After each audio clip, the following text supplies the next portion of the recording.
네, 이제 첫 번째 발표를 해주실 연사분을 모셔보도록 하겠습니다. 이번에 모셔볼 분은 김대수 신한은행 WM 추진부 팀장님이십니다. 네, 팀장님은 고액 자산가를 대상으로 한 실질적인 투자 전략과 자산 흐름을 중심으로 고객 수요의 실제 변화를 분석해 주시겠습니다. 다시 한번 팀장님을 큰 박수로 맞이해 주시기 바랍니다.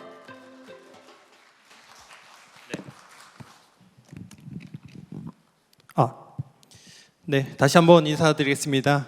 신한은행 WM 추진부 김대수 팀장입니다. 반갑습니다.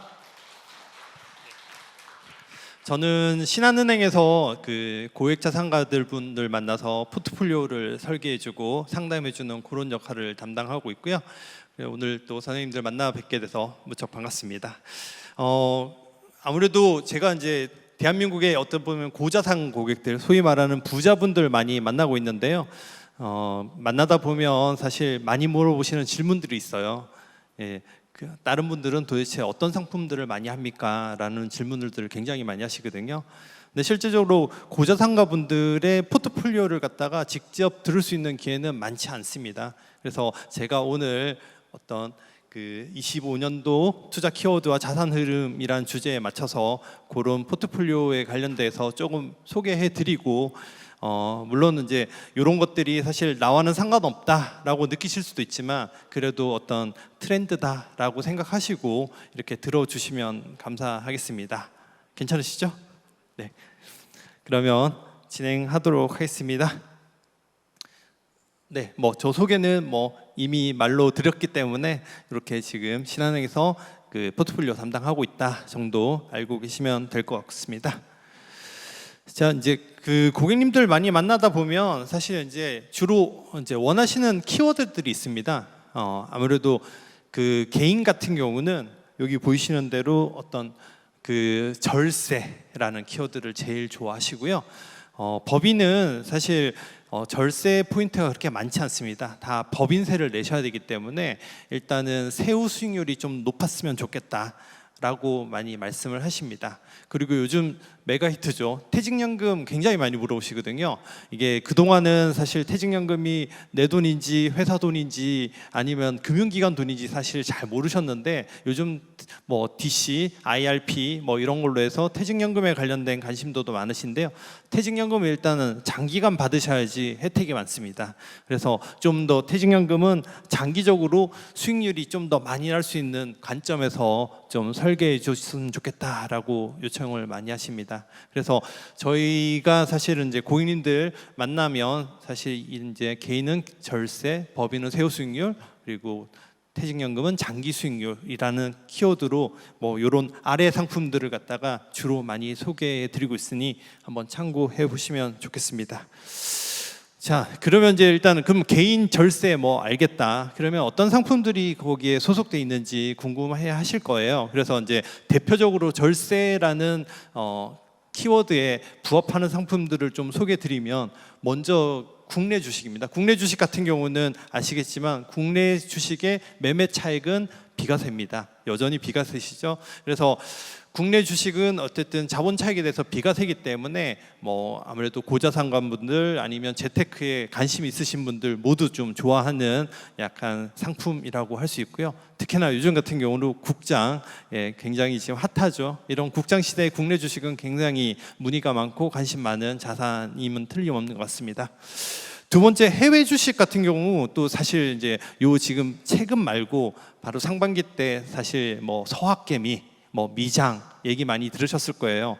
근데 이게 사실 그쪽에 수익률이 좋아가지고 미국 주식이라든지 해외 주식을 갖다가 관심 가지시라라는 말씀을 드리는 게 아니라 요런 게 있어요. 사실은 해외 주식은 세액이 사실 기존 세액, 종합소득세 합산과세가 되는 게 아니라 사실 분리과세 됩니다. 무슨 얘기냐면 내가 가지고 있는 부동산 소득이니 임대소득이니 사업소득이니 이자소득 이런 거와 합산돼 가지고 최고 49.5%까지 받는 게 아니라 얘네들은 따로 별도로 떼서 22%로 그냥 분리과세하고 종결됩니다. 근데 그것도 좋다인데 하나 더 있다고 하면 플러스 난 주식과 마이너스 난 주식을 갖다가 같이 합산해서 상계 처리하는 이런 손익 통상도 사실은 해외 주식의 약간 메리트라고 저는 말씀드릴 수 있습니다. 그래서 국내 주식도 나름대로 비과세에서 좋지만 해외 주식은 사실은 분리과세가 되기 때문에 어떤 절세라는 차원에서 한번 주목해 보실 필요가 있다라고 말씀을 드리겠습니다. 채권 같은 경우는 사실 이제 최근에 이제 이슈가 됐던 금투세가 폐지되면서 계속적으로 채권으로 얻은 자본 차익은 비과세인 거는 여전히 유지하게 됐습니다. 그래서 채권을 갖다가 가지고 있다가 그 값어치가 올라가서 사실 이익이 난 거에 대해서는 세금을 따로 내지 않기 때문에 그래서 고자산관분들이 이런 어떤 절세 상품으로 채권도 굉장히 많이 좋아하시고요. 그리고 뭐 대체 상품 보험 골드바 뭐 묶어서 각각 비과세 포인트가 있습니다. 뭐 골드바를 사고 계셨다가 10년 있다가 골드 가격이 올라서 판매를 할 때는 따로 거기에 세금이 붙지 않는 부분, 물론 사실 때 약간 부가가치세가 붙는 부분은 있지만 어쨌든 가격 상승분에 대해서는 세금이 따로 안 붙는다. 이런 것들이 대부분 좀 얘기 드리면 그 중에서 이런 거는 좀 매력적이다라고 저희한테 말씀드리도록 합니다. 그래서 이런 부분 좀 주의하시고요. 한번 관심 가지시면 되고요. 법인 투자 같은 경우는 여기 뭐 다 개인 뭐 고객분들이시겠지만 법인 투자는 딱 요거 하나만 기억하시면 되세요. 그냥 일단은 법인 세율이 20.9% 정도입니다. 그래서 요거를 갖다 활용하셔서 약간 최고 세율보다는 좀 낮게 좀 세제 혜택을 받을 수 있다라는 부분만 좀 기억하시면 되고요. 그래서 그냥 어차피 세금 내는 거 세후 수익률을 좀 많이 날 수 있는 상품을 추천해 주십시오라고 많이 요청하고 있습니다.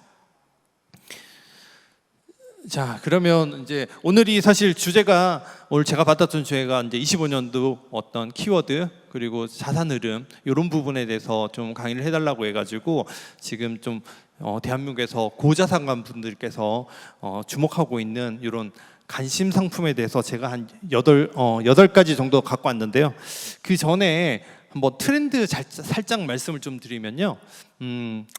뭐 사실 이제 작년 하반기부터 지금까지 사실 ETF가 굉장히 또 유행했다는 건 아마 알고 계실 겁니다. 그래서 ETF가 왜 유행했냐면 일단 섹터 그냥 딱 명확하게 이건 반도체 섹터다, 방산 섹터다, 조선 섹터다, 섹터가 명확하기 때문에 내 돈이 어디 투자했는지 명쾌하게 알 수 있어서 사실 ETF를 좋아했습니다.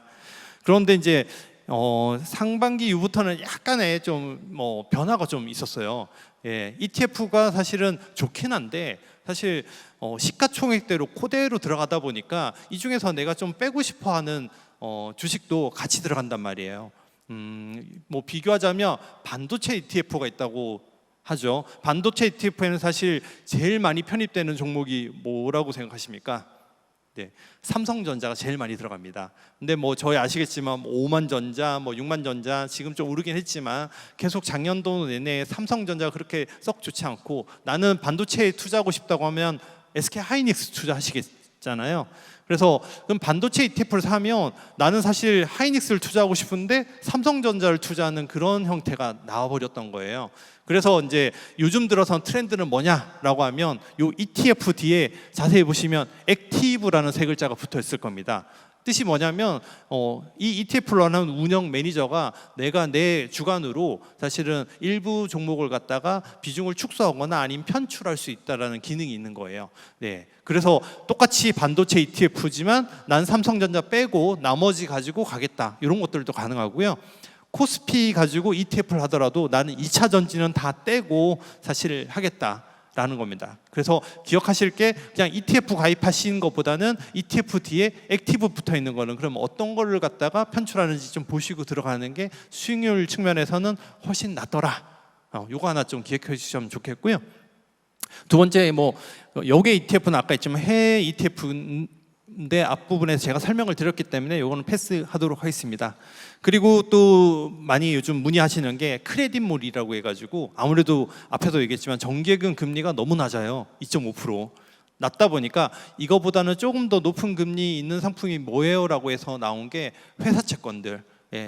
그렇다고 뭐 회사 채권이라고 해서 부도날 수 있는 매우 리스크한 회사 채권들 말고요. 그래도 나름대로 저희가 좀 들어봤던 그런 부분을 크레딧몰로 해가지고 저희가 많이 가입하고 있습니다. 뭐 끝에 붙어 있는 땡땡 캐피탈 뭐 이런 분이나 아니면 뭐 태양광 관련 회사 뭐 이런 것들도 지금 크레딧물로 지금 분류돼서 나오거든요. 그래서 이런 상품들도 이자가 높습니다. 그래서 현재 정기예금보다 플러스 알파 이율이 있기 때문에 이런 것들도 좀 많이 관심을 가지시고요.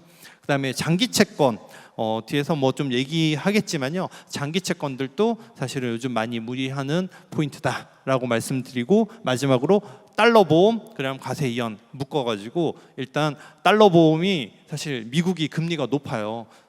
미국의 기준금리가 4.5%고요. 현재 뭐 그 미국에서 정기예금이나 미국 달러 정기예금 이런 것들은 사실 다 4.5% 수준에 머물러 있기 때문에 이런 달러 보험 같은 것들도 굉장히 문의가 많았습니다. 왜냐하면 금리가 높기 때문에 그렇습니다.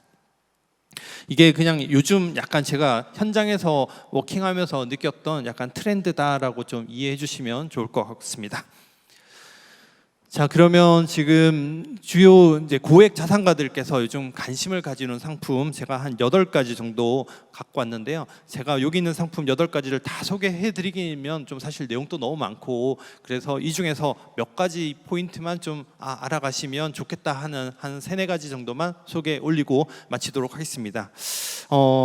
사실 아까 절세 채권, 미국채 이런 거 관련해 가지고 제가 처음에 설명을 드렸는데 이거 하나만 기억하셨으면 좋겠습니다. 지금 미국 채권 금리가 지금 5%예요. 5%. 그러면 사실 그냥 5%짜리 그냥 가지고 있어도 괜찮지 않을까요? 저는 사실 5%짜리인데 사실 미국 그 국채고 금리가 5%면 사실 저는 가지고 있을 만하다고 생각을 합니다. 예, 물론 이제 전 재산을 갖다가 뭐 미국 국채를 사시라 이런 얘기는 아니라 내 자산의 일부를 갖다가 미국 장기채입니다. 제가 얘기하는 건 장기채에 좀 편입하면 나름대로 재테크에는 도움이 될 수 있다라고 저는 좀 확실하게 말씀을 드릴 수 있고요. 일단은 이렇습니다. 지금은 5%지만 향후에 어쨌든 트럼프가 금리 인하를 갖다가 언젠간 시키겠죠. 이제 금리가 점점 5%가 아니라 4.5% 아니면 4%로 떨어졌을 때는 내가 가지고 있는 이 채권의 5% 가치는 올라갑니다. 그러면 시장에서 나는 5%에 가지고 있지만 시장에서 연락이 와요. 저기 사장님, 선생님, 저기 5%짜리 채권 가져가고 있다고 하는데 저한테 그거 한 제가 10% 정도 더 올려줄 테니까 저한테 파세요라는 형태의 거래가 일어날 수 있습니다. 왜냐하면 그때 당시에는 시중에서 사실 5%짜리 채권 구하기가 쉽지 않거든요. 그러니까 저희가 소위 말하는 프리미엄이 붙는 겁니다. 그래서 다시 정리하면 현재 5%라 찍혀 있는 미국채는 사실 사실만 하세요. 그래서 가지고 있는 것만으로도 사실 밸류가 있고 나중에 향후에 금리가 떨어지면 프리미엄이 붙을 수 있다라는 거 하나만 좀 기억을 해주시면 좋을 것 같아요. 자, 조금 더 가볼게요. 그러면 이제 이건 미국 국채 가지고 얘기했는데, 그러면 사실 미국 국채가 지금 발행한 거는 지금 유통된 건 5%지만 2021년도 코로나 시절에는 다 제로 금리였어요. 그래서 채권의 사실 이자율이 1% 아니면 1% 미만인 채권들도 굉장히 많았거든요. 그런 채권들은 사실 지금 굉장히 디스카운트가 돼 있습니다. 예. 쉽게 얘기하면 싸게 살 수 있어요, 사실은요. 그래서 실제로 제가 뒤에 가지고 왔어요. 시간이 없으니까 미국채 해가지고 지금 저희 회사에서 지금 팔고 있는 그냥 채권 리스트 샘플로 제가 하나 가져왔고요. 예시입니다.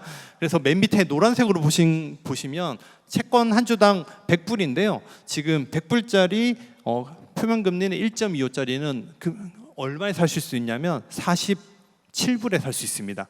100불짜리를 47불에 저한테 47불을 주면 드리는 거죠. 그러면 뭐 조금 비율을 좀 할까요? 저희가 이제 뭐 향수 있지만 구두 상품권 많이 아시잖아요. 뭐 금땡 하는 뭐 구두 상품권 10만 원짜리 저희 10만 원 주고 산 적 경험 있으실까요?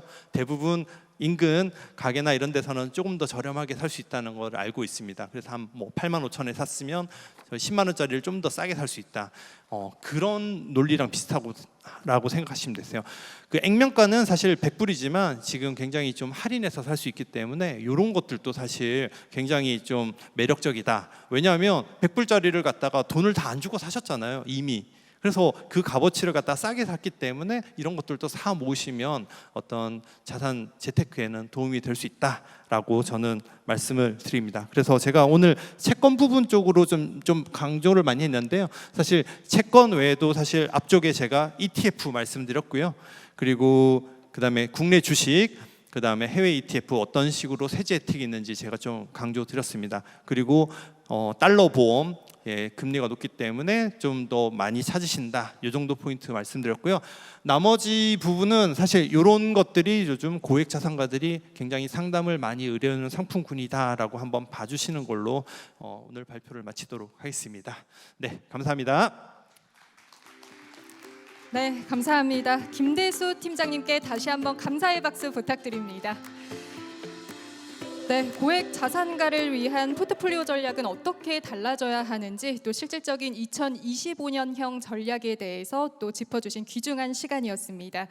네, 다시 한번 감사드립니다. 이어서 두 번째 또 유익한 발표를 이어가 볼 텐데요.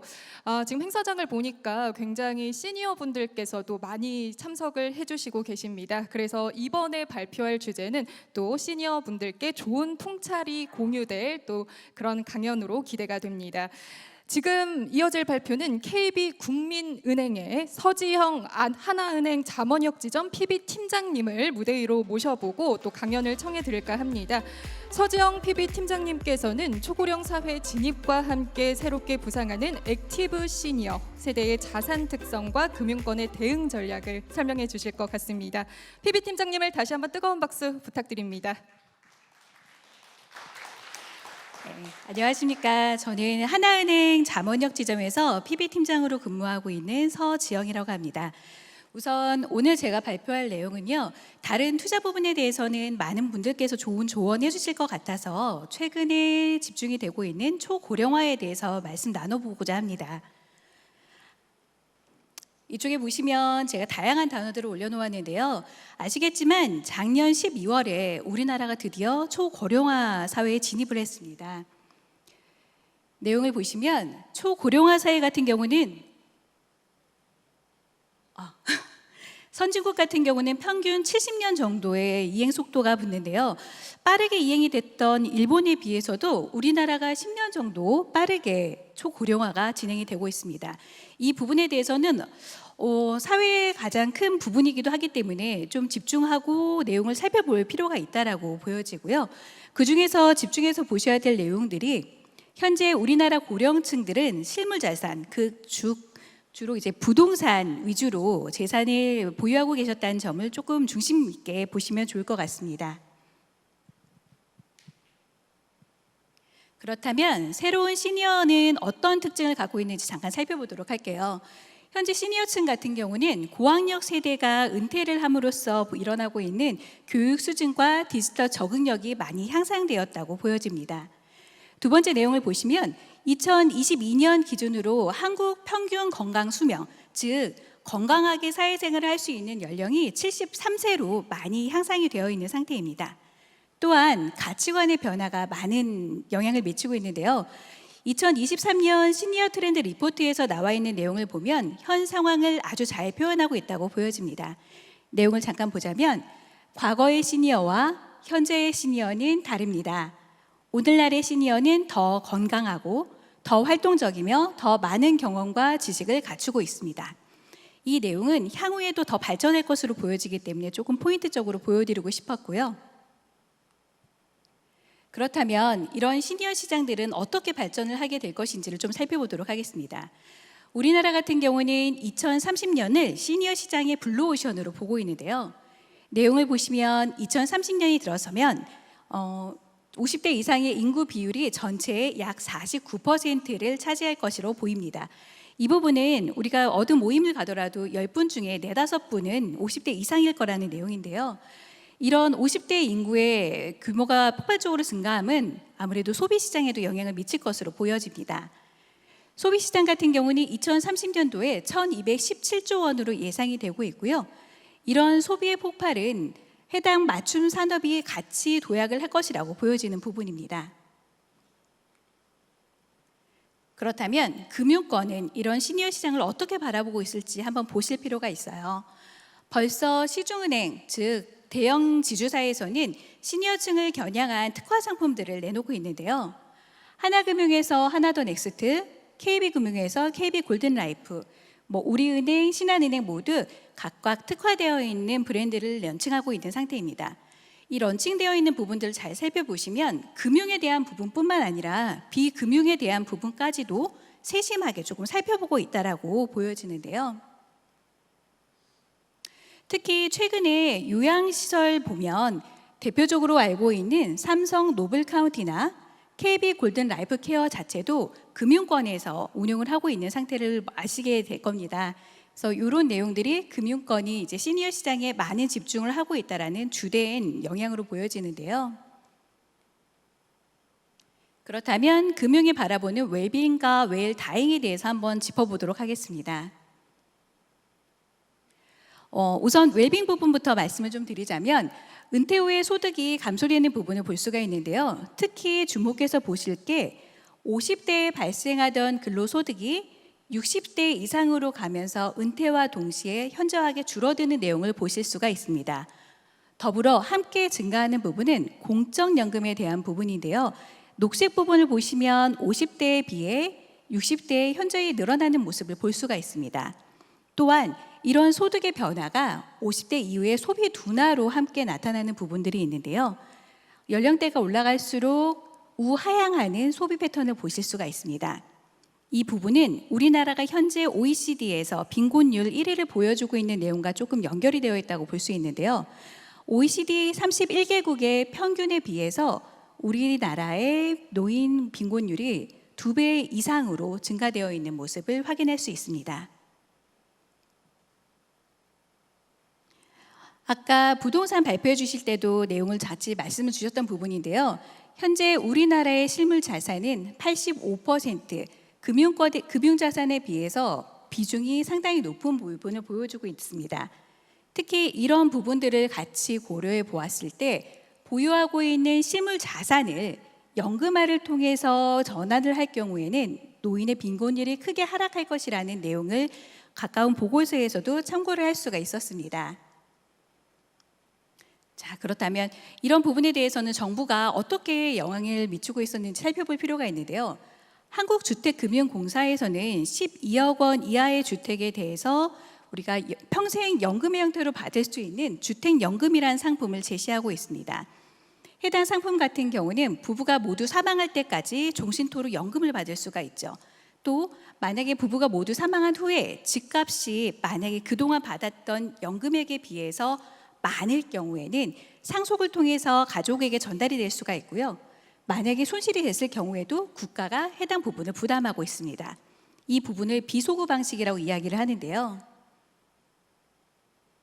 현재 해외 사례를 잠깐 살펴보자면 미국의 경우에는 공공에서 이렇게 주택연금으로 추진하고 있는 퍼센테이지가 93%, 반대로 호주에서는 민가드에서 진행하고 있는 이런 주택연금이 91% 정도의 수준에 달하고 있습니다. 그렇다면 우리나라의 민간역 모기지로는 어떻게 구성이 되어 있을까요?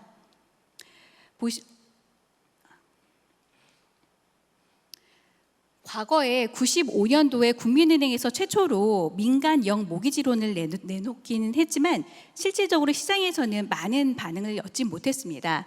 왜냐하면 우선은 대출의 만기가 최대 30년이라는 제약이 있었고요. 혹시라도 중간에 장수 위험을 통해 더 이상의 연금을 받을 수 없다라는 위험이 같이 내재가 되어 있었죠. 또한 소구형 방식, 즉 내가 받았던 연금의 총액이 주택 가격을 초과했을 경우에는 더 이상 우리가 연금을 받을 수가 없는 구조였습니다. 이게 우리나라의 민간역 모기지의 약점이었어요. 하지만 시장이 변하고 있죠. 우리나라에서도 민간역 모기지론을 새롭게 변화를 하기 시작했습니다. 최근 보시면 이제 5월, 6월, 7월 달 각각 대표되는 기사를 조금 모아봤는데요. 10억 이상이 되는 고가의 아파트, 특히 2주택자를 가지고 계신 분들도 연금을 받을 수 있는 상품이 출시가 되었습니다. 해당 상품은 하나금융에서 진행하고 있는 하나더 넥스트 내 집 연금이라는 상품인데요. 이 상품의 특징을 좀 살펴보자면 우선 대출과 관련된 내용에서 LTV나 DTI에 대한 내용이 적용되지 않다라는 게 큰 장점입니다. 이 부분은 작년 12월에 혁신금융을 통해서 승인을 받았던 내용이고요.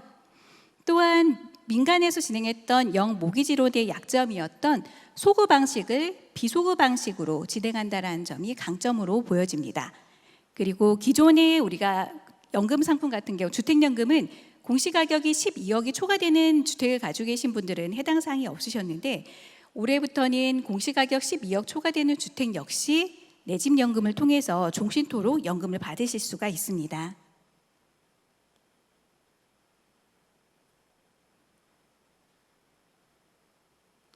네, 해당 내용은 민간은행이 영모기지론과 달리 안정적으로 노후를 보장해 줄 수 있는 상품이 나왔다는 게 가장 큰 특징이고요. 이 부분에서 중점을 두고 봐야 될 부분이 해당 상품은 올해 5월부터 출시가 돼서 지금 시장에서 많은 상담이 이루어지고 있는데 혁신금융을 통해서 2년 동안 하나금융에서만 관리를 받으실 수 있는 상품이에요. 그렇다 보니 후발주자들 다른 타 금융회사에서 해당 상품에 어떤 취약점이 있는지를 분석하고 또 다른 강점을 내세운 상품들이 나올 거라고 예상이 되고 있기 때문에 확실히 2년 후부터는 혁신금융이 제재가 풀리고 나서부터는 시중은행에 대한 해당 상품은 폭발적으로 조금 증가하지 않을까 기대를 하고 있습니다. 다음은 웰다잉 부분에 대해서 한번 좀 짚어보려고 합니다. 웰다잉 같은 경우는 우리나라의 노령 인구가 늘어날수록 상속에 대한 이슈가 좀 많이 발생되고 있잖아요.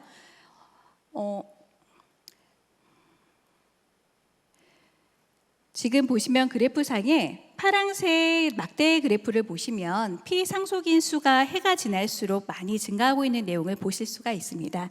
그만큼 상속인들에 대한 증여 상속에 대한 관심이 많이 늘어나고 있는 상황이고요. 웰다잉에 대해서 금융권이 어떻게 바라보고 있는지 잘 나타내는 기사를 조금 같이 한번 포함을 해보았습니다. 보시면 우리가 2050년에는 치매머니가 500조를 넘을 거라는 예상들에 대한 기사들도 좀 있었고요. 유언대용 신탁에 대한 기사들도 함께 내용을 확인하실 수가 있습니다. 자, 그렇다면 유언대용 신탁이 현재 금융권에서 어떤 범주를 차지하고 있는지를 살펴보도록 할게요.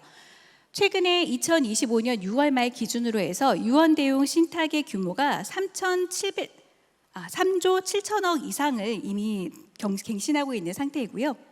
5대 금융기관에서 유언대용 신탁에 대한 상품들을 지속적으로 출시하고 홍보하고 있는 상태입니다. 그렇다면 유언대용 신탁이란 무엇인지 한번 좀 살펴보실 필요가 있을 것 같습니다. 우리가 상속을 진행할 때는 법적 상속분도 있고요. 돌아가시기 전에 우리가 유언을 통해서 남기는 상속분이 있잖아요. 이 부분에 대해서 살펴보실 필요가 있는데 유언을 통한 상속의 경우 민법의 영향을 받습니다. 하지만 민법의 영향을 받는다 하더라도 모든 상속인의 동의가 이루어져야지만 상속 집행이 이루어진다고 볼 수 있습니다.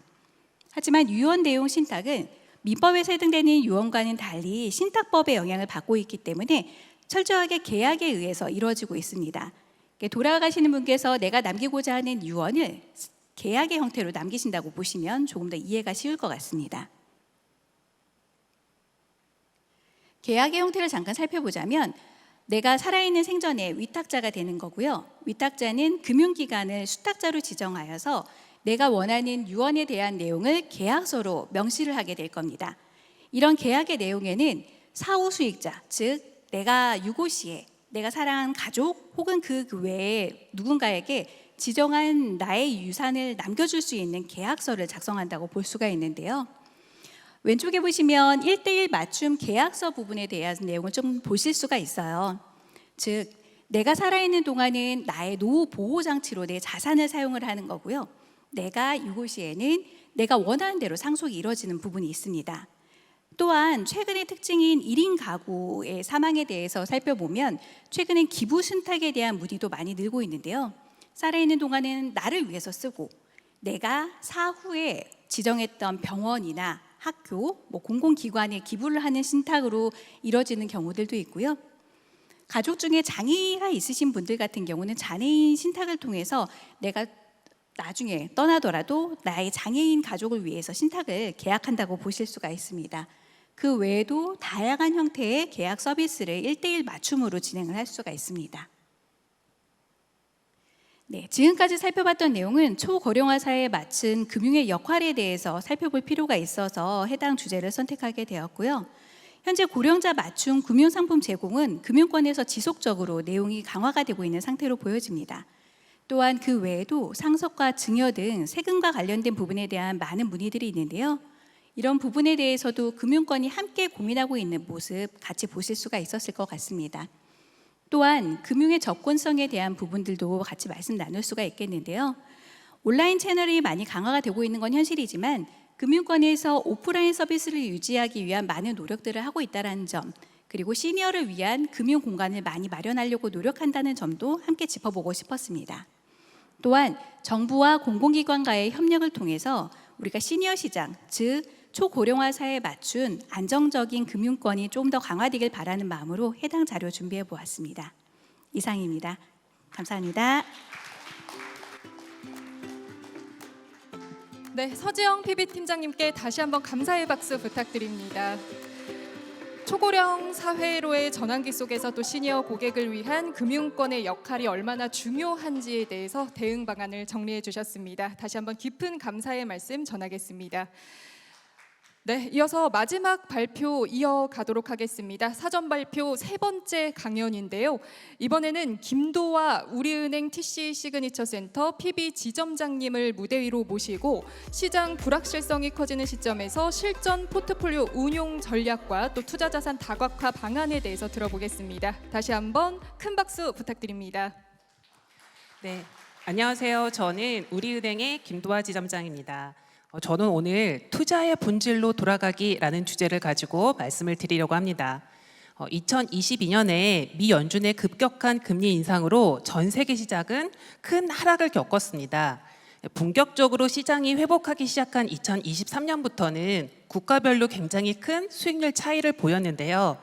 국장 탈출은 지능순이라는 말이 나올 만큼 국내 시장은 외면을 받았고 많은 자금들이 미국 쪽으로 몰리게 되었습니다. 현장에 있으면서 저도 이제 미국 중심의 포트폴리오를 주로 권해드렸는데 그러면서 한편으로는 좀 걱정이 되더라고요. 이렇게 자금이 많이 빠져나가는데 앞으로 우리나라 시장이 좀 괜찮으려나 하는 우려를 했었었는데 네, 우려가 무색하게도 최근에 가장 핫한 시장은 국내 시장입니다. 새 정부가 들어서면서 코스피 5천이라는 구체적인 숫자를 제시를 했고 이를 위해서 상법 개정, 지배구조 개선, 그리고 배당소득 분리과세 등 증시 활성화 정책을 내놓았는데요. 네, 정책의 힘은 대단했습니다. 3개월여 동안 코스피는 30%가 넘는 상승을 보였고요. 그동안 외면받았던 국내 시장으로 자금이 빠르게 들어오고 있습니다. 지금 시장의 관심은 7월 말로 예정되어 있는 배당소득 분리과세 입법 추진인데요. 우리나라에서는 은퇴자들이 가장 먼저 생각하는 노후 수익은 부동산을 통한 월세 소득입니다. 반면에 미국에서는 많은 은퇴자들이 주식의 배당금으로 생활비를 충당하고 있죠. 네, 앞으로 배당금이 월세 효과를 대신할 수 있을 거라는 확신이 든다면 시장은 훨씬 커질 거라고 생각을 합니다. 다만 고객님들을 보면 시장을 대하는 마인드는 조금 차이가 있어 보입니다. 네, 미국은 꾸준히 장기 투자를 할 수 있는 시장이야 라는 신뢰를 주는 반면에 국내 시장 같은 경우에는 장기 투자보다는 호재가 있었을 때 빨리 수익을 보고 나와야지 라는 생각들이 조금 더 큰 것 같습니다. 지금까지는 정책에 대한 기대 심리가 시장의 상승을 불렀다면 앞으로는 정책의 지속성과 시장에 대한 신뢰도가 방향을 가를 거라고 생각을 합니다. 2025년도에 투자 키워드를 꼽아본다면 다음에 세 가지가 아닐까 하는데요. 금리 인하 사이클이 본격화될 것인가? 네, 시장에서는 하반기에 미국에서 한두 번 정도 금리 인하를 할 거라고 예상을 하고는 있습니다. 다만 아직까지는 인플레이션 둔화 속도가 제한적이고 고용지표 역시 견조해서 확정적이라고 단언할 수는 없습니다. 금리 인하는 일반적으로 기술주라던가 성장주 그리고 장기 채권이 수혜를 받을 수 있는 이슈인데요.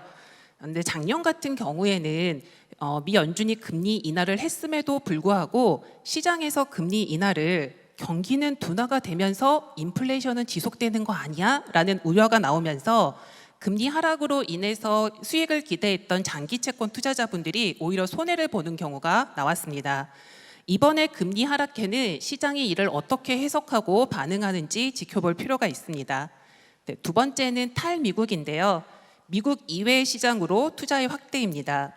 그동안은 미국 주식으로 자산 쏠림 현상이 있었다면 지금은 S&P 500 지수가 사상 최고치를 경신을 하고 있고 이제는 미국이 아니라 다른 시장으로도 눈을 좀 돌려야 된다는 목소리가 커지고 있습니다. 자산 운용사라던가 연기금의 포트폴리오에서 현재 재정 확대 정책을 쓰고 있는 유럽 선진국이라던가 일본, 인도 등의 비중이 조금씩 커지고 있는 추세입니다. 네, 마지막으로 본격적인 AI 시대 도래인데요. 이제 AI는 우리 일상생활에서도 빼놓을 수 없는 단어가 됐죠. 더 이상 특정 종목이 아니라 전 산업의 디지털 인프라로 자리를 잡고 있습니다. 휴머노이드 로봇이라던가 아니면 데이터 센터 운영을 통한 전략 인프라 등 앞으로는 AI 연간 생태계 전반에 걸친 전략적 접근이 중요해졌다고 생각을 합니다. 네, 시장 상황은 항상 변하고 아주 다양한 투자 방법들이 있습니다. 하지만 변하지 않는 투자의 기본 원칙들이 있는데요. 제가 생각하는 투자의 기본 원칙은 포트폴리오 투자, 장기 투자, 그리고 긍정적 마인드입니다. 자산을 놔두어서 투자해라, 달걀을 한 바구니에 담지 마라. 너무 많이 들어보셨죠. 너무 뻔한 말이다 보니까 더 안 와닿지 않을까라는 생각도 들고요. 마치 1등하는 친구한테 내가 뭔가 쪽집게 강사를 추천을 받거나 좋은 문제집 추천을 바라고 질문을 했는데 수업 시간 열심히 듣고 교과서 위주로 공부했어. 약간 이런 대답을 듣는 기분이 아닐까 싶어요. 방법을 몰라서가 아니라 실천이 어렵습니다. 실천이 어려운 이유는 이 방법들이 수익을 극대화하기 위한 방법이 아니라 손실을 최소화하기 위한 방법이고 내가 어느 정도 욕심을 버려야 되기 때문입니다. 사실 수익을 극대화하려면은 가장 많이 오를 것 같은 자산에 소위 말하는 몰빵 투자를 하면 됩니다. 근데 그랬다가 나의 판단이 틀렸다거나 아니면 예상치 못하게 코로나라던가 전쟁 등의 외부 변수가 터지면 어떻게 될까요? 포트폴리오 투자가 중요한 이유는 안정적인 수익을 지속적으로 내기 위해서입니다. 내가 투자를 했다가 만약에 50% 손실이 나게 되면 이 50%가 원금이 되려면 오를 때는 50%가 아니라 100%가 올라야 원금이 되는 거죠. 큰 손해를 보고 난 다음에 회복이 어려운 이유기도 하고 변동성을 관리해야 되는 이유기도 합니다.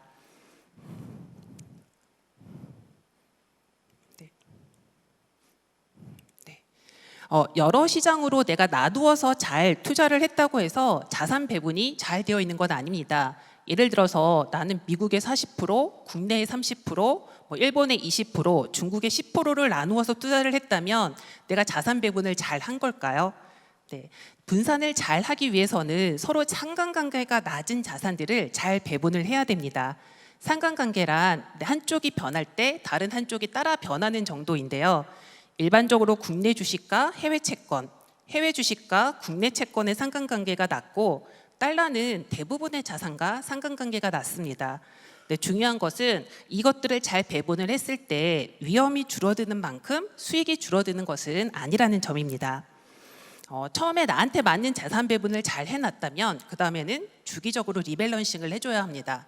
예를 들어서 주식과 채권을 7:3 비중으로 나누었는데 시간이 지나면서 주식의 수익이 많이 나게 되면 평가 금액이 주식이 8, 채권이 2가 되겠죠. 이럴 때는 주식을 1만큼 덜어서 채권의 1만큼을 추가를 해주면 되는데요. 듣기에는 너무 쉬우시죠? 실질적으로는 실천이 굉장히 어렵습니다. 보통 주식이 많이 가게 되면 주식을 덜어서 채권에 넣는 게 아니라 오히려 채권에 비해서 주식이 너무 수익이 많이 나는데 채권을 빼서 주식으로 더 들어가는 경우가 훨씬 많이 생깁니다. 원칙을 가지고 중심을 가지는 투자가 중요한 이유이고요. 미국 대형 연기금의 수익률 조사 결과 대부분의 기여도는 자산 배분에서 비롯되었습니다. 그런데 일반적으로 우리는 마켓 타이밍을 굉장히 중요시하게 됩니다. 가장 낮았을 때 들어갔다가 가장 높았을 때 나오고 싶어 하는 거죠. 근데 아이러니하게도 실제로는 주가가 저점에 가까울 때 대규모로 금의 인출이 일어나고요. 주가가 고점에 가까울 때 추가 입금이 훨씬 더 많이 일어나게 됩니다. 투자 심리 때문인데요. 자산 가격이 올라갈 때는 나만 없는 것 같고 가격이 계속 올라갈 것 같은데 나만 수익을 못 보는 듯한 포모 현상이 오고 가격이 하락할 때는 계속 더 하락할 것 같은 공포 심리가 발생을 합니다.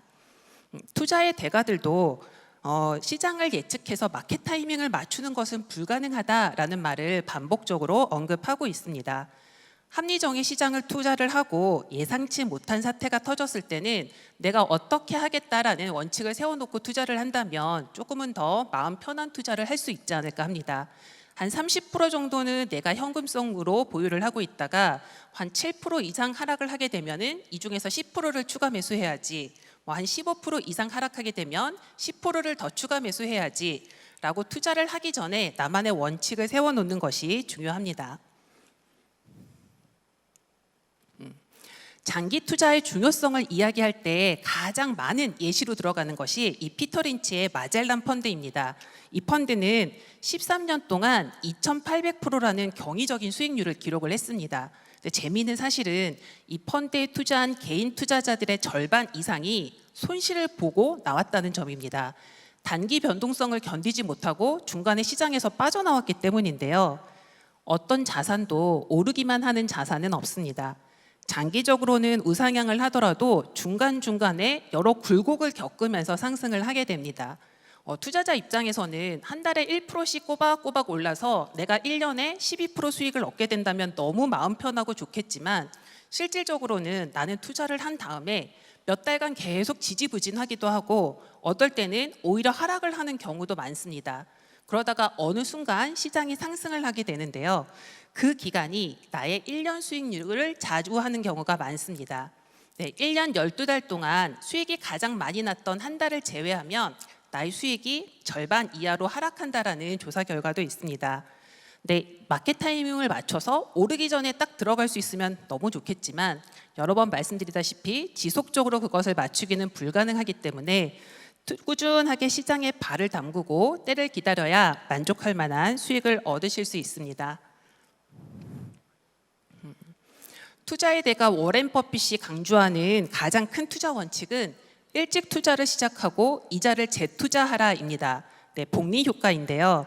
이자에 이자가 붙으면서 시간이 지날수록 이자가 늘어나는 속도가 훨씬 빨라진다는 것입니다. 예전에는 예적금만으로 목돈을 만드는 경우가 많았는데요. 지금은 예적금만으로는 물가 상승률도 따라가기가 힘들기 때문에 투자는 필수사항이라고 생각을 합니다. 요즘 주변에서 보면 중고등학생들도 주식 투자를 하기도 하고 투자에 관심을 가지는 경우가 굉장히 많더라고요. 저는 제 고객님들한테 자녀분이 대학생 정도가 되셨다면 이런 투자 설명회라던가 아니면 센터에서 진행하는 세미나에 꼭 함께 참석하시라는 말씀을 많이 드립니다. 요즘은 정보가 없어서가 아니라 정보가 너무 많아서 그중에서 나한테 맞는 정보를 찾는 게 사실 더 힘든 일이거든요. 그리고 이 정보의 가치를 판단하기 위해서는 어느 정도의 기본 지식이 있어야 합니다. 제가 수험생 아이가 있어서 그런지 자꾸 예시를 공부로 들게 되는데요. 내가 저렴한 인강을 들으면서 1타 강사 수업을 들을 수 있음에도 비싼 학원비를 내고 학원에 보내는 거는 이유가 있겠죠. 주변 사람들의 집중도라던가 관심도를 보면서 내가 느끼는 효과가 훨씬 더 큰 경우도 많고 어느 정도 기초 체력이 쌓이면 나한테 맞는 방법이 무엇인지를 더 잘 찾아낼 수 있게 됩니다. 여기 오신 분들은 이제 투자에 관심을 가지고 모신 분들이 많으실 텐데요. 본인뿐만 아니라 나의 자녀분들한테도 조금 더 일찍 투자에 대한 마인드를 심어주신다면 훨씬 더 좋은 결과가 있을 거라고 생각을 합니다. 마지막으로 긍정적 마인드인데요. 사실 투자는 기본적으로 앞으로 상승해서 내가 수익을 볼 수 있을 거야 라는 희망으로 시작을 하게 됩니다.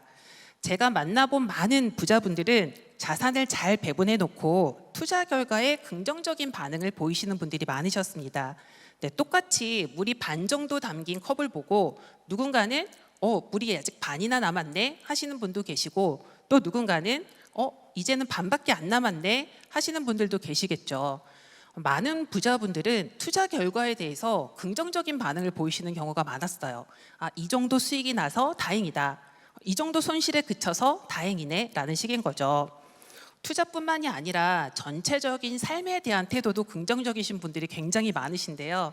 저는 주변에서 이런 분들을 뵙고 배울 수 있다는 점이 제가 PB 업무를 좋아하는 큰 이유이기도 합니다. 또 저는 이런 마인드가 지속적으로 투자를 할 수 있는 가장 큰 힘이 아닐까 합니다.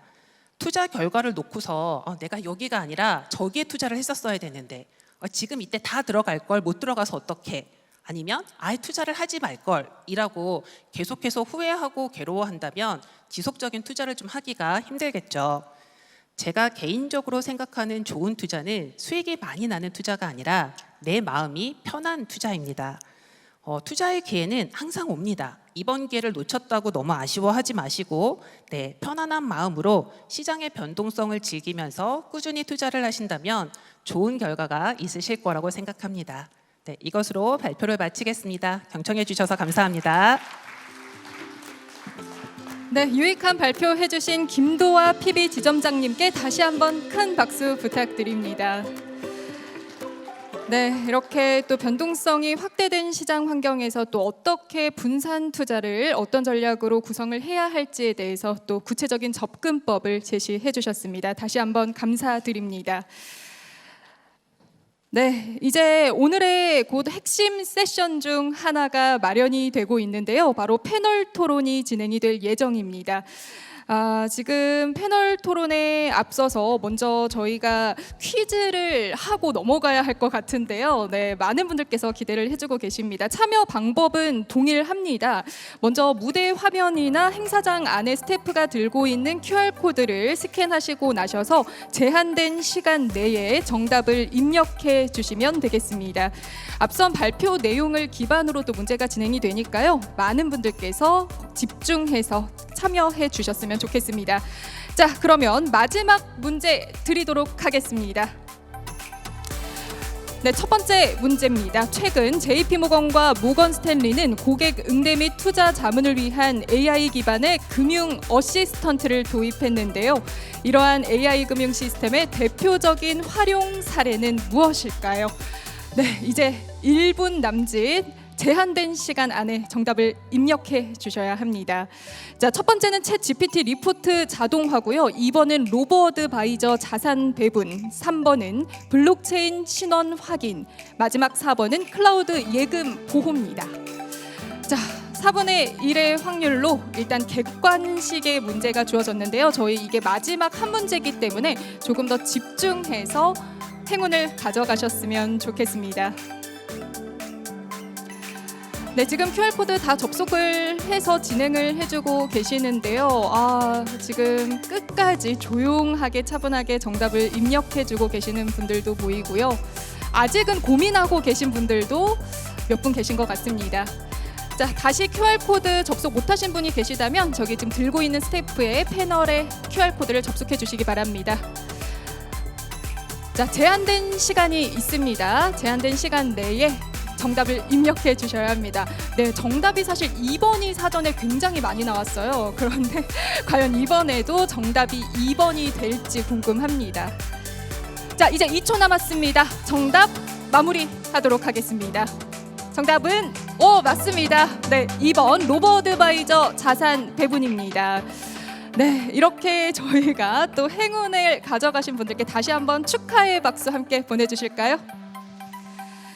네, 감사합니다. 이렇게 모든 퀴즈 세션이 종료가 됐습니다. 이어서 마지막 세션이죠. 이 집중력 끌어올려서 종합 패널 토론을 시작을 해보도록 하겠습니다. 이번 패널 토론은 정책과 현장, 개인 투자와 또 고액 자산 관리 관점을 종합해서 참여자 여러분의 실질적인 판단에 도움을 드리고자 구성이 됐는데요.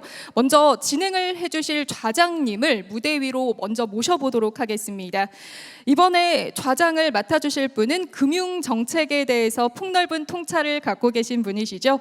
고승범 대회위원장님께서 좌장을 맡아주시겠습니다. 네, 위원장님을 무대 위로 모셔보도록 하겠습니다. 큰 박수 부탁드립니다. 네, 이어서 함께해 주실 패널 5분들도 각기 다른 영역에서 활약 중인 전문가 분들이신데요. 먼저 호명되는 대로 무대 위로 올라와 주시면 감사하겠습니다. 먼저 이동기 딜로이트 컨설팅 블록체인 앤 디지털 자산그룹의 그룹장님을 모시도록 하겠습니다. 박수 부탁드립니다. 다음은 박원갑 KB국민은행 WM 추진부 수석 전문위원님, 이어서 김대수 신한은행 WM 추진부 팀장님을 모셔보도록 하겠습니다. 네, 사전 발표 해주셨던 연사분들이시죠? 또 차례로 모셔보겠습니다. 서지영 하나은행 잠원역 지점 PB 팀장님 무대 위로 모시겠고요. 마지막으로 김도화 우리은행 TC 시그니처 센터 PB 지점님까지 함께 모시고 열띤 패널 토론을 진행해 보도록 하겠습니다. 자, 과연 시장에 대한 어떤 전략적인 통찰을 또 논의해 주실지 궁금한데요. 그럼 고승범 대회위원장님께 진행을 맡기도록 하겠습니다. 네, 토론 진행을 맡은 고승범입니다. 오늘 뭐 아침부터 굉장히 많은 얘기를 들었습니다. 그 아침부터 또 계속 자리해 주신 분도 계실 텐데요. 그 아침에 금융정책 방향에 대해서도 금융위원회 부위원장께서 말씀을 해주셨고, 또 그 오정근 원장님께서 이제 세계 글로벌 시장에 대해서 또 말씀을 해주셨고요. 오후에 우리 5분 전문가분들께서 많은 말씀을 해주셨습니다. 이 전체 자산 시장을 다 포괄하신 것 같아요. 가상자산에 대해서 처음에 말씀해 주시고, 부동산 시장 말씀해 주시고, 그리고 우리 또 주식 시장, 채권 시장 전부 말씀을 해주셨습니다. 그래서 이번 토론 시간에 이제 5분 발표를 다 들었습니다만 조금 더 자세한 내용을 한번 여쭤보기도 하고 할 시간을 가지려고 합니다. 시간이 지금 4시 30분에 원래 끝나는 거로 돼 있는데, 아까 쉬는 시간 10분 빼서 4시 20분에 끝난다고 이렇게 저한테 진행에 대해서 말씀을 해주시더라고요. 그러면 뭐 한 30분 정도 시간이 남았습니다. 그래서 제가 뭐 간단하게 질문도 드리고 할 텐데, 혹시 여기 계시는 분들 중에서 질문을 하실 분들이 많이 계신가요? 혹시 질문하실 분들 손 좀 들어봐 주시겠습니까? 네, 그 많이 계시지는 않은 것 같아요. 그래서 제가 궁금했던 거, 그리고 이제 전반적으로 또 우리 이 자리에 계신 분들한테 도움이 될 만한 질문들을 좀 이끌어 나가 보도록 하겠습니다. 먼저 이제 디지털 자산부터 시작해서 질문을 좀 드리려고 하는데요. 우리 이동기 그룹장님께서 뭐 전반적인 그 트렌드도 그렇고 앞으로의 방향 말씀을 해주셨는데, 사실 이 트럼프 정부 들어오면서 뭐 분위기가 굉장히 바뀐 것 같습니다. 그래서 미국의 분위기가 바뀌고 하다 보니까 이제 우리나라에서도 분위기가 갑자기 바뀌었어요.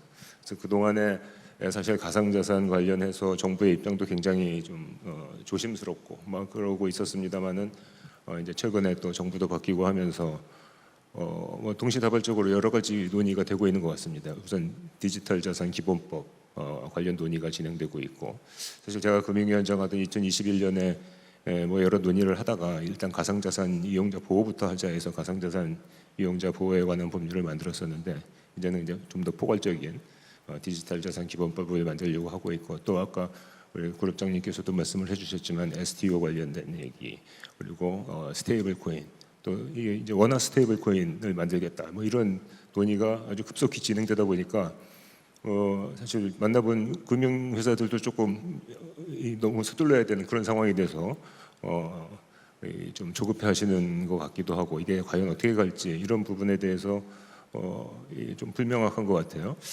그래서 지금 우리 그룹장님께서 보시기에는 스테이블 코인 관련해서 이제 한국은행에서도 신중하게 해야 된다라는 입장을 여러 번 얘기를 하시고, 뭐 정부로서도 아무래도 여러 가지 좀 이제 조심스럽게 접근을 하겠죠. 이런 기조가 지금 이제 어떻게 가야 된다고 보십니까? 앞으로 가상자산이 뭐 가상자산이라고도 안 하고, 그때 어디 토론회 갔더니 디지털 자산이라고 해야 된다고 디지털 자산 기본법 내신 의원님이 말씀하시더라고요. 그래서 이 세계 추세를 쫓아서 막 급속하게 이렇게 가야 되는 것이 맞는 것인지, 아니면 또 우리 좀 조심스럽게 접근하면서 가는 게 맞는 것인지, 특히 이제 원화 스테이블 코인 관련해서는 그 달러 스테이블 코인이야 기축통화 위주고 해서 발전해 나갈 수 있겠지만 원화 스테이블 코인이 과연 가능하겠느냐, 뭐 이런 얘기 하시는 분들도 많고, 사실 그런 측면에서 저도 걱정이 많은데요. 그 부분은 어떻게 생각하십니까? 네, 뭐 위원장님 그 말씀하신 게 정말 뭐 핵심 중에 하나의 질문인 것 같습니다. 그래서 상당히 뭐 한국은행도 지금 되게 신중론을 뭐 언급하셨고, 사실 뭐 기존에 이제 금융에 영향을 미치는 거다 보니까 상당히 기존에도 블록체인 이외에도 상당히 좀 보수적이고 안정성을 추구하고 투자자 보호를 해야 된다는 입장은 맞는 것 같습니다. 이제 다만 이 스테이블 코인 같은 경우에는 아까 뭐 부동산 토큰화 이것도 말씀드렸지만 그 근간이 되는 기술이 블록체인 기술이라는 점에 조금 그 주의를 해볼 필요는 있다고 생각합니다. 제 개인적으로. 왜냐하면은 그 기존의 금융 같은 경우에는 뭐 해외 송금이나 해외 결제 같은 경우를 제외하고는 그 로컬 마켓에서 벌어질 수 있는 내용이고, 그래서 로컬 규정에 따라서 이게 좀 통제가 되고 관리된다라고 이제 이해를 하고 있는데, 블록체인 기술을 쓰는 순간 이게 공유 원장이다 보니까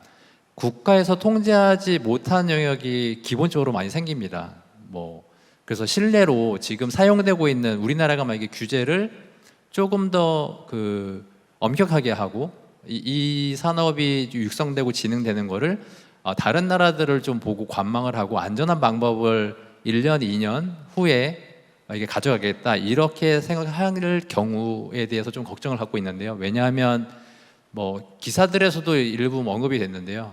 우리나라 무역 결제 대금의 상당 부분이 지금 그 US 달러 기준의 테더를 이용해서 결제가 되고 있고, 산업단지나 농촌 같은 경우에는 외국인 노동자들이 이제 뭐 비공식적으로 많이 와서 일을 하고 계시는데, 그분들 입장에서는 한국 돈을 받아서 그거를 외화로 환전을 하고 환전한 거를 외국에 있는 가족한테 보내는 이 과정이 상당히 복잡하고 시간이 많이 걸리고 그 수수료가 상당히 많이 드는 데 비해서 테더라고 하는 그 달러 기반의 스테이블 코인을 사용하는 경우에는 외국에 있는 가족이 금융 서비스를 제공하지 못하는 환경에 있다고 하더라도 당일에 보냈던 돈을 현금화해서 쓸 수 있기 때문에 외국인 노동자들 입장에서는 그 사장님들한테 나는 그 한국 돈이 아니라 테더를 달라, 뭐 이런 일들이 이미 많이 발생을 하고 있다고 합니다. 그리고 뭐 한 몇 달 전에도 레다페이라고 하는 비자 결제망을 사용하고 있는 핀테크 서비스가 외국인이 한국에 와서 어떤 커피숍이나 어떤 매장에서 결제를 할 때 핸드폰에 있는 그냥 어플 가지고 결제를 하면 그 외국인 입장에서는 본인의 자국 통화로 결제가 되는 걸로 핸드폰에서 나오고, 한국에서 판매하는 그 사장님 그 단말기에서는 한국 돈으로 결제가 되는, 그래서 사실은 이게 규제가 만약에 빨리 속도감 있게 마련되지 않는다고 한다면 이렇게 이미 우리나라 곳곳에서 사용되고 있는 달러 기반의 스테이블 코인이 이제 잠식을 해버리고, 이게 디지털 환경에서는 뭔가 퍼스트 무버즈 어드밴티지가 상당히 강하기 때문에 하나가 뭔가 이 포지셔닝이 끝나버리면 그 뒷단에서 원화 스테이블 코인을 아무리 잘 만든다고 해도 조금 골든 타임을 놓치고 실기할 수 있다라고 하는 걱정이 좀 드는 편입니다. 그래서 이게 당연히 임팩트가 큰 금융 섹터에서 신중하게 접근해야 된다는 것도 당연히 원칙적으로 맞는 얘기고요. 예.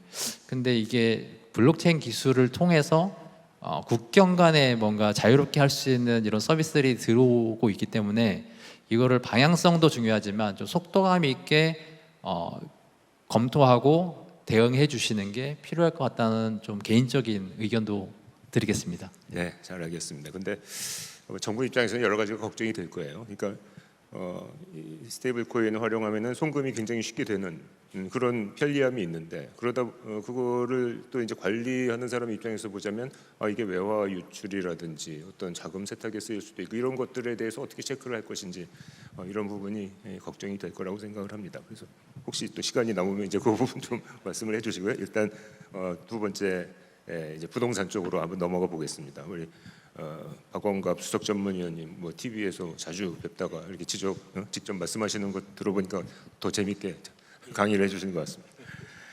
그 최근에 대출 규제 정책, 그 627 대책에 대해서 말씀을 해주셨어요. 단기적으로는 대출 규제가 굉장히 강력하다. 그리고 뭐 이제 지방 이런 데서는 또 이제 뭐 금리 아까 얘기해주셨고, 금리가 이제 굉장히 사실 우리 무딘 수단이라고 이제 통화 정책하는 사람들 얘기합니다. 저도 금통연하면서 금리 정책이 무딘 수단이다. 이게 꼭 뭐 항공모함을 돌리는 것 같다 해서 신중하게 방향을 전환해야 되고 뭐 그런 얘기들 많이 했었는데요.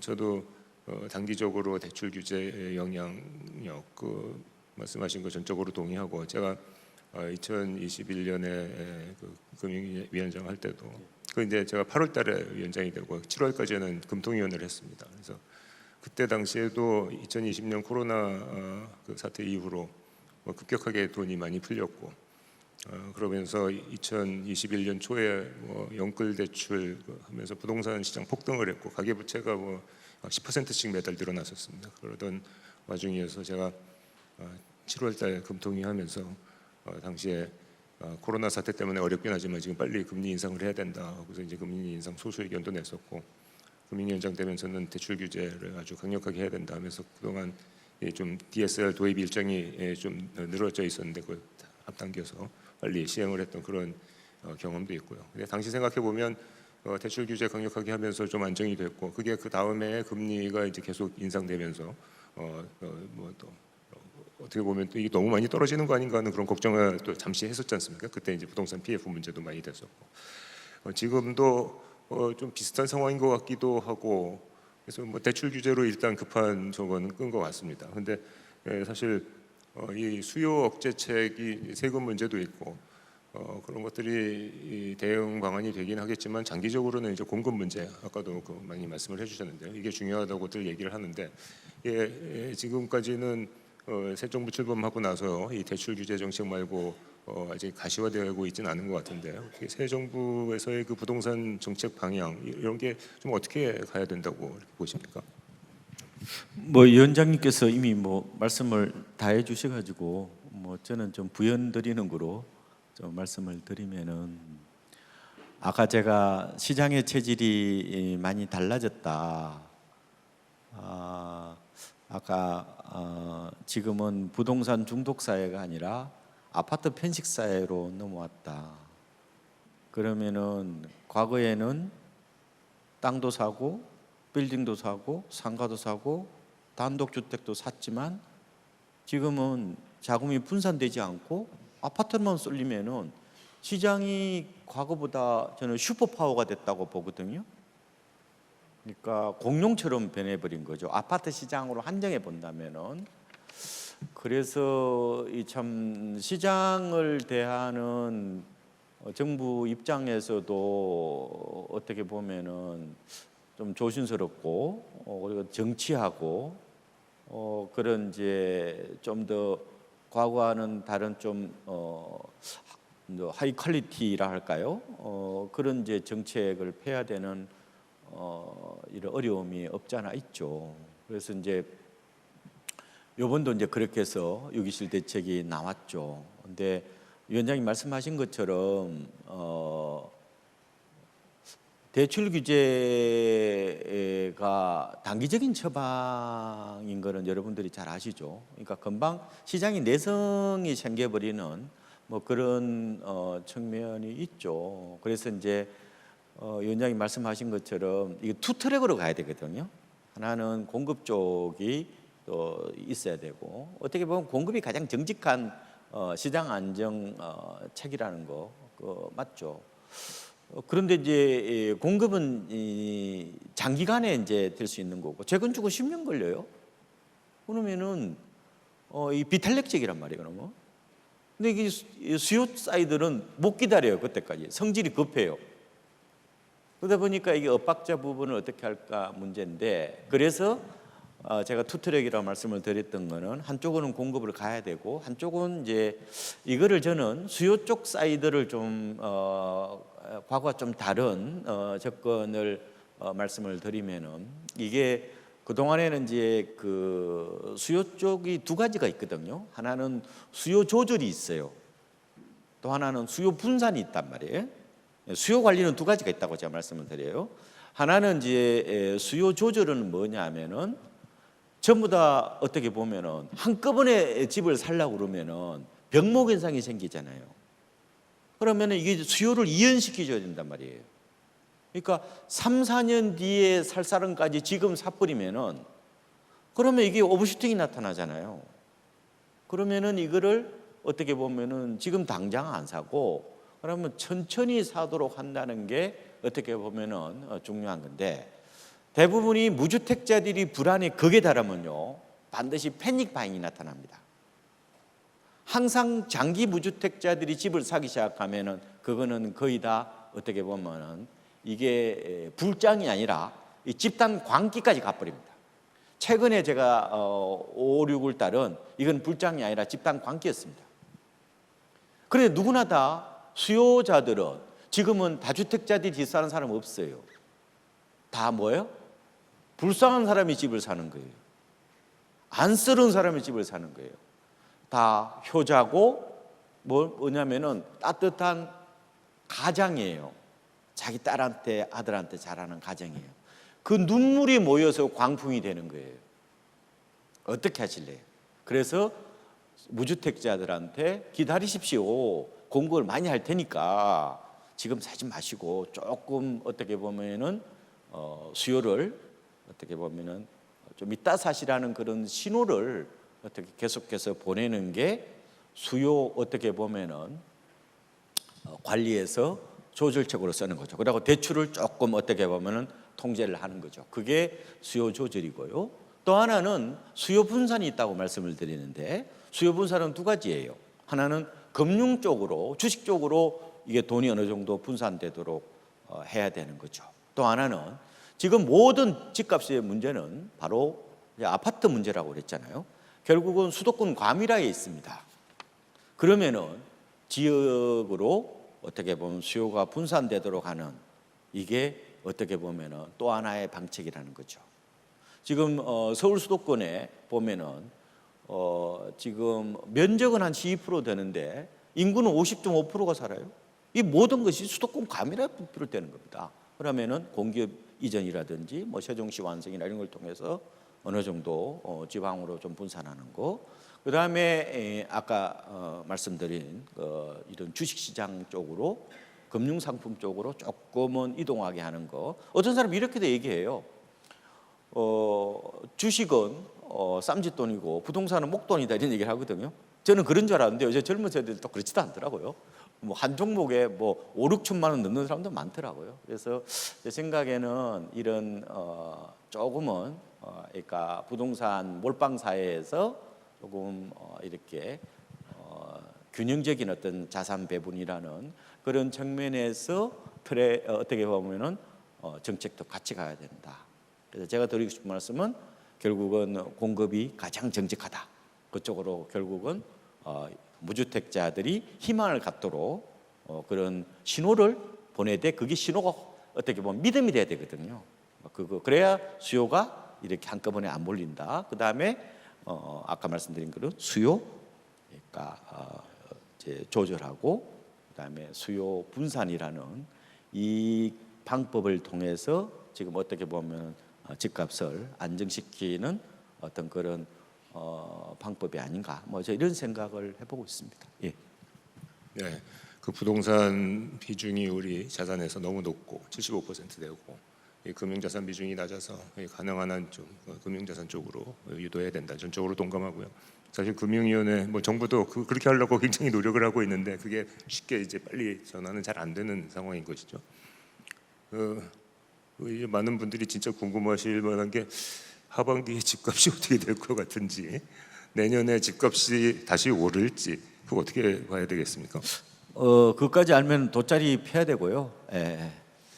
쉽지 않습니다 이게. 왜냐하면 시장이 과거와는 달리 굉장히 어떻게 보면은 불규칙적으로 움직이는 유기체 같아 가지고 잘 안 맞습니다. 근데 멀리 보면 좀 보이겠죠. 그죠? 어차피 아까 제가 부동산은 화폐 현상이라고 말씀을 드린 것처럼 뭐 돈이 풀리는 만큼 뭐 실물 자산에 대한 어떤 그런 해지 수요는 있긴 마련이잖아요. 그래서 우리나라의 코스피하고요 서울 아파트 간의 상관 계수가 0.87 정도 나옵니다. 그 비슷하게 움직인다고 보시면 될 것 같고요. 다만 이제 단기적으로는 지금 강남이나 이른바 마용성 같은 한강 벨트 쪽은 저는 너무 많이 올라가지고 조금은 조심스럽습니다. 좀 타이밍을 제시해야 돼. 왜냐하면 추가적인 정부 대책이 나올 수가 있거든요. 만약에 뭐 전세 DSR을 한다든지 아니면은 뭐 지금 강남이나 이런 데는 조정 대상 지역이죠. 조정 대상 지역에서 양도세 지금 다주택자 양도세에 유예를 했잖아요. 중과 유예를 내년 5월까지 돼 있죠. 그거 만약에 연장 안 해버릴 수도 있거든요. 그러면 매물이 좀 나올 수도 있고 1주택자 장기 보유 특별공제를 지금 10년 보유에 10년 거주를 하면 80%까지 감면을 받는데 그거를 조절할 수도 있어요. 그럼 만약에 그 1년 유예를 두겠다 그러면 매물이 좀 나오거든요. 그 이후에는 물론 매물이 잠기는 어떤 측면이 있지만, 그래서 생각보다 지금 이른바 똘똘한 한 채 그리고 상급지 갈아타기가 지금 가장 큰 트렌드거든요. 빌딩 자금들이 강남의 고가 아파트로 들어왔단 말이에요. 이게. 그러니까 뭐 이게 오버슈팅이 됐단 말이에요. 제가 봤을 때는. 그러면 뭐요? 조금만 흔들면은 약간 어떻게 보면은 영향을 받을 수가 있거든요. 근데 지금 중저가 쪽은 흔히 말하는 뭐 상계동이나 뭐 경기도 쪽은 이게 별로 안 올랐어요. 고점 대비 제가 보니까 심지어 많이 빠진 곳은 양주인가? 보니까 고점 대비 3월 기준으로 보니까요. 고점 대비 마이너스 28%예요. 지금 고점 회복한 데가 강남, 서초, 용산, 과천이거든요. 바로 상급지 갈아타기하고 똘똘한 한 채가 집중적으로 몰린 지역인데 세상이 뭐예요? 많이 오르면은 그만큼 리스크가 있다는 거죠. 그래서 제가 봤을 때 실수요적인 측면에서 봤으면은 좀 많이 오른데 이런데 이런 소위 말 고가 주택 밀집 지역들은 조금 조심해서 접근하는 게 좋을 것 같아요. 그렇죠? 근데 나머지 지역들은 뭐 그렇게 많이 오르지는 않았기 때문에 뭐 그냥 그거는 실속 내 집 마련 차원에서 접근하는 거는 나쁘지 않을 것 같고요. 그래서 지금은 뭐를 보셔야 되냐면은 아무리 양극화라 하더라도 더 중요한 것은 바로 가격입니다. 그러니까 지금 이런 볼 수 있잖아요. 그러니까 지금 유동성이 더 풀릴 수밖에 없잖아요, 그죠? 그러면은 유동성이 물이거든요. 물이잖아요. 물은 높은 데서 아래로 흐르죠. 싼 데로 흐르거든요. 그래서 사실상 타이밍이라는 게 잘 안 맞습니다. 그게 해봐도 그 보통 전문가들 잘 안 맞아요. 그러니까 안 맞는 게 가장 중요한 것은 결국은 가격 보고 들어가셔야 되는 게 더 맞고, 그리고 지금은 전국 방송은 다 틀립니다. 지역이 워낙 분화돼 버렸기 때문에. 그래서 동네 방송을 들어야 되고 오히려 현장에서 답을 찾아야 되는 거 아닌가. 저는 그래서 오히려 지금은 의사결정하기가 굉장히 어렵습니다. 그래서 진짜 의사결정하려면은 간절하고 절박해야 되거든요. 내가 왜 집을 사야 되는지에 대해서 한 번 더 생각하셔야 돼요. 왜냐? 지금은요, 집은 제가 봤을 때 젊은 세대들은 집이요 필수가 아닙니다. 선택적 재화예요. 다 돈 벌려고 사는 거잖아요. 거칠게 말해서. 그러면은 그걸 왜 사요, 그럼? 오히려 지금이 만약에 내가 주식이나 아니면은 코인에 내가 만약에 더 내가 재능이 있다면은 최근에 3년 동안에 만약에 거기서 내가 고수익을 올렸다면은 집을 굳이 안 사셔도 되죠. 집은 선택이지, 그럼. 그래서 제가 아까 3년 동안에 나의 실적을 보고 판단하시라고 그런 말씀을 드린 것처럼 가장 중요한 거는 제가 보면은 굳이 집은 만약 투자 목적으로 본다면은 그렇게 뭐 우리가 뭐 집이 꼭 있어야 된다. 뭐 있으면 좋죠, 물론. 그런데 그거보다는 결국은 간절하고 절박한지, 그 다음에 더보다 중요한 거는 너무 타이밍을 재기보다, 그렇죠? 물론 이제 고가 주택은 타이밍을 재야 되지만 중저가 쪽은 어떻게 보면은 싼 거 중심으로 접근하시면은 저는 될 게 아닌가, 뭐 이런 생각을 해봅니다. 그러니까 지금은 총론보다는 담론보다는 각계전투로 붙어야 됩니다. 왜 동네마다 많이 다르기 때문에. 그래서 현장에서 답을 찾으라, 이런 말씀 많이 드립니다. 예. 아이고, 감사합니다. 네, 다음 우리 신한은행 김대수 팀장님, 그 투자 키워드 자산 흐름 그 말씀 잘 들었습니다. 그 미국 주식 시장이 고평가됐지만 뭐 하여튼 여전히 지지한다고 말씀하셨고, 그 작년에 여름쯤에 그 거품 얘기 나오고 하면서 또 주가도 한때 출렁거리고 그래서 미국 주식 시장이 이제 떨어지나 했더니 계속 또 오르고 있습니다. 또 미국 국채 시장은 아까 이제 장기적으로 보면 좋을 텐데 최근에 작년에도 그렇고 미국 국채 사신 분들이 뭐 금리가 생각보다 안 내려가니까 뭐 손해 봤다는 분들이 또 많이 있으세요. 그러면은 미국 주식, 미국 국채는 장기적으로 보면은 뭐 계속 갖고 있는 게 낫다는 말씀이신 것 같고, 미국 그 시장에 대해서 그럼 어떻게 접근해야 됩니까? 뭐 비중을 줄여야 되는 건지 뭐 어떻게 보세요? 네. 저희 사실은 뭐 지금 미국 그 주식 시장이 지금 고평가돼 있는 거는 맞습니다. 지금 뭐 저희가 이제 주로 보는 밸류에이션상 지표가 뭐 PBR 그다음 PER 뭐 이런 지수가 있는데요.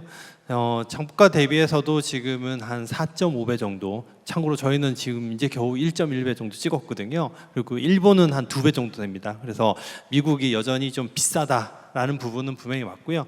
그리고 PER 지수도 사실은 보통 17년 평균이 한 17배 정도인데 지금 한 22배 정도 와 있습니다. 그래서 전체적으로 고평가 논란이 있는 거는 위원장님 말씀대로 분명히 맞는 부분입니다.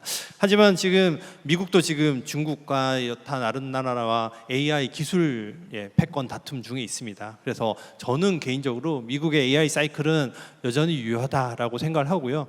그게 이제 뭐 하드웨어 중심의 엔비디아라든지 뭐 브로드컴 같은 하드웨어 중심의 업체들, 그리고 소프트웨어 뭐 팔란티어라든지 오라클 같은 소프트웨어 업체들, 이런 걸로 기반을 한 그 AI 업체 외에 최근에는 또 데이터 센터 관련해 가지고 뭐 어떤 전력망 노후, 그리고 데이터 센터에 따른 어떤 에너지 원자력이죠. 뭐 그런 부분에 대한 어떤 투자도 지금 계속적으로 되고 있습니다. 다만 어쨌든 지금 좀 고평가 논란이 있고 AI 사이클이 여전하지만 좀 트럼프가 굉장히 그런 부분에 대해서 지금 디톡스, 뭐 전체적으로 좀 체질을 개선하고 있는 중이다. 그래서 좀 말씀드리고 싶은 거는 지금 미국 시장에 대해서는 꾸준히 보셔야 된다는 거는 여전히 유효하다. 하지만 지금 한국과 미국과 두 가지를 잣대에 놓고 봤을 때는 단기적으로는 지금 한국이 좀 더 매력적이죠. 싸니까요. 예, 그래서 한국 쪽에 어느 정도 3분기 정도는 조금 더 좀 관심을 가지고 투자를 하고요. 그 이후에 미국 쪽으로 다시 계속적으로 투자를 갖다가 유지하는 전략은 저는 굉장히 유효하다고 봅니다. 그리고 채권 잠깐만 말씀을 드리면요. 제가 아까 채권 굉장히 강조 많이 했던 것 같은데요. 사실은 이제 채권이 그동안 안 떨어지는 이런 것 같아요. 미국이 사실 재정 적자가 굉장히 심하다. 그러다 보니까 국채를 발행을 해야 되는데 그러면 이 국채는 도대체 누가 사주냐? 안 사주니까 사실 국채 금리가 더 올라갈 수밖에 없지 않느냐 이런 논리였거든요. 근데 최근에 이제 뭐 뉴스에서 보셨겠지만 어떤 지니어스법이라는 게 통과되면서 이제 국채 수요를 갖다가 받아주는 주체를 만들었습니다. 그게 바로 이제 스테이블 코인입니다. 그래서 스테이블 코인이 사실은 담보로 해서 미국 국채를 갖다가 빨아당길 수 있는 어떤 수요처를 만들어줬기 때문에 향후에는 약간 어떤 국채가 어떤 수요가 없어가지고 금리가 올라가는 약간의 염려는 하나 지워졌다. 그리고 사실 계속 저희도 지표를 보고 있지만 트럼프 행정부에서 국채가 5% 이상 넘어가면 사실 굉장히 또 염려스럽더라고요. 바로 어떤 뭐 SNS를 통해서 여러 가지 그 사항들을 발표하는 정도로 지금 5%를 좀 막고 있다. 그래서 향후에 저는 딱 하나 키워드를 드리면 약간 속도보다는 방향성에 좀 집중했으면 좋겠다라는 말씀을 드리면서 장기채도 지속적으로 조금 더 긴 템포를 가지고 좀 봐주셨으면 좋겠습니다. 네. 예, 감사합니다. 다음 우리 하나은행 서지영 팀장님 그 말씀 잘 들었습니다. 초고령화 사회에 변화하는 금융. 사실 이제 이 연금, 주택연금이죠. 그 말씀해주시고 유언 대용 신탁 말씀을 해주셨는데 그 유언 대용 신탁 리빙 트러스트는 저도 그거 해야 된다고 현직에 있을 때도 계속 얘기를 하고 했던 건데 요즘 뭐 많이 이제 좀 찾는 분들이 많아진 것 같습니다. 아까 하나 더 넥스트 내 집 연금 상품 말씀을 해주셨는데 혁신금융 서비스 지정되고 그렇게 하셨던 모양이죠.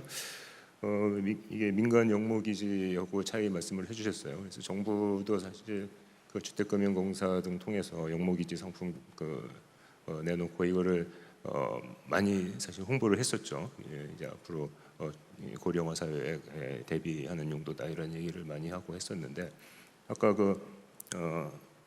하나 더 넥스트 내 집 연금 이거는 그러면 민간 영목이지하고는 비교했을 때 월등히 낮고 이제 민간 영목이지 상품들이 다시 또 진화할 거라고 이제 그런 말씀을 해주신 거고 이 정부의 주택금융공사의 영목이지하고 비교하면 어떤가요? 뭐가 이 조건이 더 완화되어 있는 건가요? 아무래도 민간에서 진행을 하는 거기 때문에 공공보다는 조건이 조금 더 완화가 되어 있는 부분들도 있고요. 과거에 민간형 모기지론을 살펴보면 아까도 말씀드렸듯이 95년부터 상품이 있었어요. 그럼에도 불구하고 시장에서 호응을 받지 못했던 주된 이유가 우리가 그 소비자들이 원하는 내용을 충족시키기엔 너무 어려운 부분들이 많았어요. 잠시 말씀드렸던 것 중에 장수 위험에 대해서 말씀을 드렸는데 민간에서 진행했던 영모기지로는 대출처럼 기간이 산정이 되어 있었기 때문에 혹여라도 대출 기간보다 더 오래 생존해 있을 경우에 생활비에 대한 부담감이 생길 수밖에 없었고요. 이런 부분은 아무래도 이제 공공을 통해서 충족을 시킬 수 있었던 내용들이 분명히 있어요. 하지만 어떻게 또 보면 부동산을 보유하고 계신 분들 중에서 노후가 되시면 부동산만 남으시고 수입이 없으신 분들도 꽤나 많으시거든요. 그런 분들은 이 본인의 기반인 주택을 팔고 그 거주하고 계시던 곳을 떠나는 것도 너무나 부담스럽고, 그렇다고 계시는 곳에 계속 남아있자니 생활비는 또 만만치 않으시고 하셨던 분들이 생각보다 좀 많으셨던 것 같아요. 해당 상품이 저희가 5월 26일인가부터 판매를 시작을 했었던 걸로 기억을 하는데, 혁신금융이 지난 12월에 승인이 났었습니다. 근데 손님들께서 작년 12월에 승인 났던 그 상품 대체 언제부터 판매를 하느냐고 현장에서 문의를 많이 받았었어요.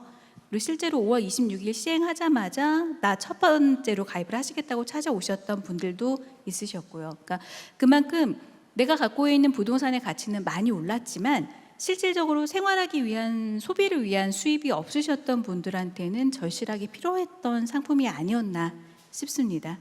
더군다나 이제 2주택자이신 분들도 사용을 하실 수가 있다 보니까 아무래도 시간이 지나면 이 상품에 대한 관심이 조금 더 확대가 되지 않을까, 시장이 확대될 거라고 기대를 하고 있습니다. 네, 저도 동감입니다. 이 주택금융공사의 영미기지 상품이 좋긴 한데 이게 좀 제약돼 있어서 조건이, 그거를 민간에서 좀 이렇게 넓히는 그런 상품을 만들어 주시면은 뭐 굉장히 도움이 많이 될 거다, 그런 생각을 합니다. 그리고 마지막으로 우리은행 김도화 지점장님 그 투자의 본질로 돌아가기 말씀을 해주셨는데요. 그 포트폴리오 투자, 장기 투자, 긍정적인 마인드 전적으로 동감합니다. 사실 말씀하신 대로 이게 잘 알긴 아는데 실천이 잘 안 되죠.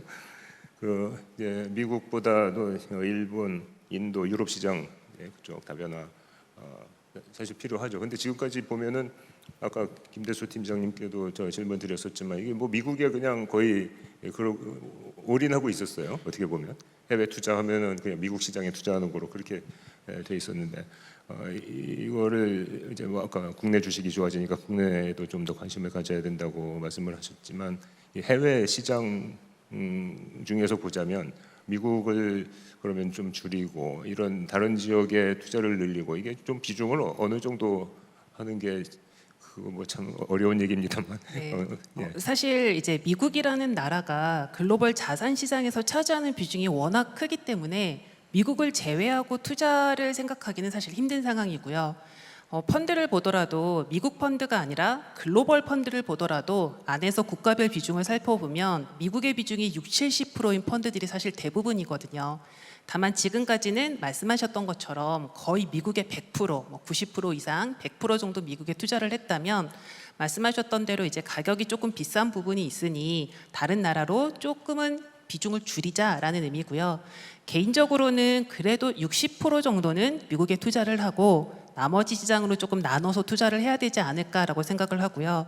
만약 성향이 조금 더 공격적이다, 나는 그래도 지금 가격이 많이 오른 미국보다는 조금 저평가되어 있는 곳에서 고수익을 받고 싶다라고 하신다면 미국 비중을 한 50% 정도 가져가고 나머지 나라들로 한 50% 정도를 구성하는 것도 방법이지 않을까 합니다.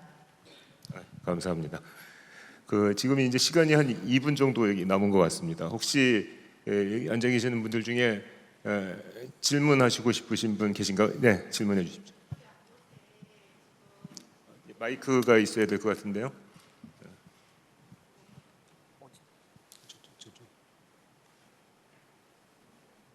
혹시 마이크 전달해 주실 수 있나요? 예.